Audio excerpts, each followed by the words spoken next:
මහා රාවණා රජු ඇය නොදත් ඇගේ ජීවිත කතාව ඇයට කියන්න පටන් ගත්තා. තමන් මේ සියල්ල අද හෙළි කරන බව කිව් රාවණා රජු සිදූ දේ සීතාවන්ට හෙළි කළා. ඇයට කිසිවක් හිතාගන්න බැරුව ගොළුම. ඔබ උත්සාහ කරන්නේ මගේ යටගිය ජීවිත කතාව හෙළි කරන්නද? මා වැඩූ ජනක රජු පවා නොදත් මගේ ජීවිත කතාව පවසන්නමා. ඉතා ඕනෑකමින් ඇසා සිටින්නන් තාපසතුමනි.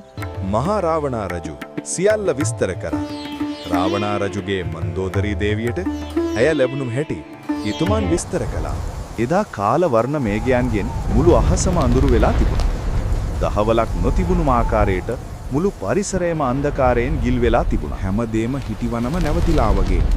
හඳු දෙබෑවෙන් තරමටම හින ගෙඩි පුපුරන හඬ මහා සෙන්පතිවරුන්වත් බියයි ගන්නවා.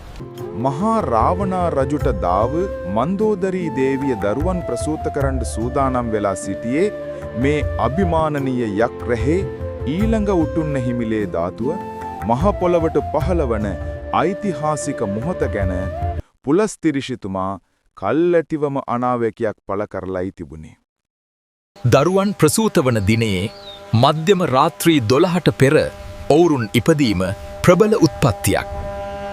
ඒත් මධ්‍යම රාත්‍රී 12 පසු වුණොත් ඒක පිය රජුටත් රාජ්‍යයටත් ප්‍රබල නස්පැත්තියක් බව ස්ථිරයි. ඒ නිසා මේ උපත ගැන හැමෝම උනන්දු වුණා.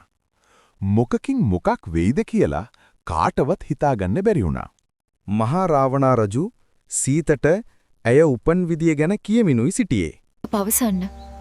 තාපසතුමනි, ඔබතුමන් පවසන්නේ සත්‍යයක් බව මම විශ්වාස කරනවා.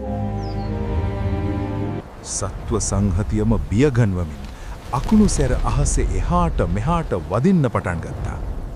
ඔය අතරේ තමයි මන්දෝදරී දේවියට දරුවන් ලැබෙන්න ආසන්න වුණේ.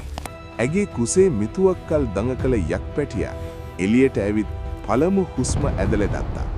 ඒ එක්කම හින හඬක් යලිත් ඇහුණා. මේඝයන්ගේ නොනවතින ගැටුම් මැද උපන් නිසා ඔහුට මේඝනාද කියා නම් තැබුවා.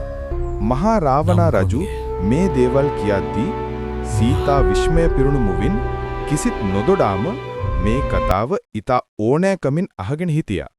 මේ කතාව අහගෙන ඉදිද්දී සීතට ගැටලුවක් මතු වුණා. ඇය තාපසතුමන්ගෙන් මෙසේ ඇසුවා. තාපසතුමනි, ඔබතුමන් පැවසූ පරිදි මධ්‍යම රාත්‍රී 12ට පෙර උපන් දරුවා. අනික ඔහු පිරිමි දරුවෙක්. එතකොට මගේ කතාව කොහොමද?